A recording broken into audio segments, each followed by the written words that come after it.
Hey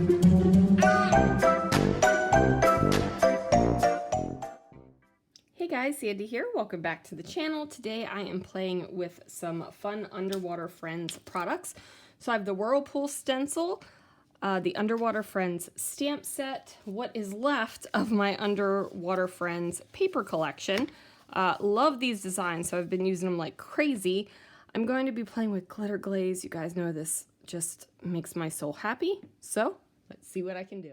Alright guys, so I am starting out with a sheet of white cardstock, and I'm taking that Whirlpool stencil and I am just filling my background with the stencil. Now I'm allowing a little bit of overlap when I'm stenciling, but not a whole heck of a lot, just enough to make the page look completely full.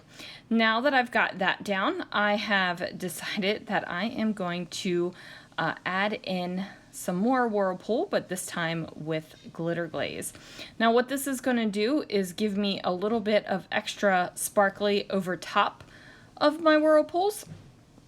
I am taking the time to put this on each corner of my layout. So this is going to give me a grid of Whirlpools over top of my kind of my ocean of Whirlpools, if you will. Now you might be looking at this and be going, wow, what the heck are you going on about? But I wanted to do a grid style layout because I am scrapbooking Disney trash cans, yay! So these are from The Seas with Nemo and Friends. This is in Epcot. Now it is the same photo.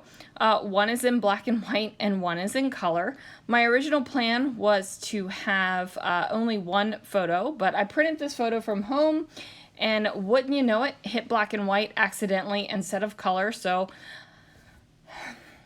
I have no problems scrapbooking a black and white photograph, but part of the photos for me is the colors and what was going on and like how things looked, so I had to print a color one as well. So what I've decided to do is take some of the pattern paper as well as some white cardstock and go ahead and stamp some images from the Underwater Friends stamp set. Now, since I do have the black and white photograph, I'm going to go with some black and white stamped images along with my stamped images on that pattern paper, which has given it a little bit of color. As you can see, I've already fussy cut out a bunch of the Underwater Friends paper pad with the star and the shell and the fun little shapes. So now that I've gone ahead and stamped the shark and the fish and some sand dollars, and now I'm going to stamp down some mermaids. And honestly, you guys, I don't remember if the mermaids make it onto the layout or not. I do a lot of scrapbooking, and I always don't do the voiceovers right after I do the layout, so sometimes things blur together.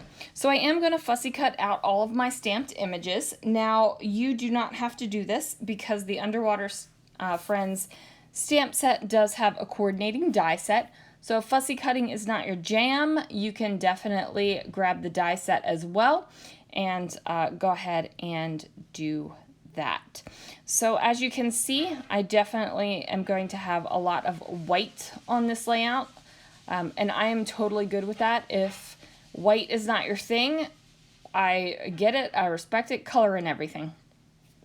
You guys have seen me color in many of these stamped images multiple times over the past month, so I didn't really feel the need to do that. Plus, I think the black and whites, I love black and white stamped images. Now, that might seem taboo or gross even to some people, but I love it, especially with a black and white photograph. I just think it is awesome. So I am also pulling in the Playful Plaid paper collection, in addition to my Underwater Friends paper. And now I am just building up my photographs. So I'm taking the pieces that I have cut out and I am adhering them to the photograph between the layers. I'm also popping some up on some pop foam. And I'm just making sure that I have a little bit of color and a little bit of black and white around each of these photos. So I want them to be very similar. They don't have to be exact because obviously I'm putting a shark on one and a mermaid on the other. But I don't feel the need to have everything exactly the same. I am going to add some more things over top of my Whirlpool. So if you look at this layout, and instead of the Glitter Glaze Whirlpool, you kind of look at that as a square. You'd have 4 squares on the top of your layout, and that is a grid design. So I just want to make sure that everyone understands that a grid does not necessarily mean that it has to be squares, right? You can make a grid design with whatever shape you want to make it. Circles, triangles, hexagons, doilies. Like, what I know doily isn't like a shape, but you work with me here, people. So why not whirlpools? So I'm going to go ahead and put some fish and some of the baubles up at the top, which are kind of like bubbles. And then I am going to place my title down here. So it is The Seas Can, because this is The Seas with Nemo and Friends. So there it is, you guys. Thank you so much for watching. Thanks for joining. Let me know, do you like stamping black and white images? Or are you a color it in all the time kind of person? Thanks so very much for watching, and I'll see you again real soon for another video.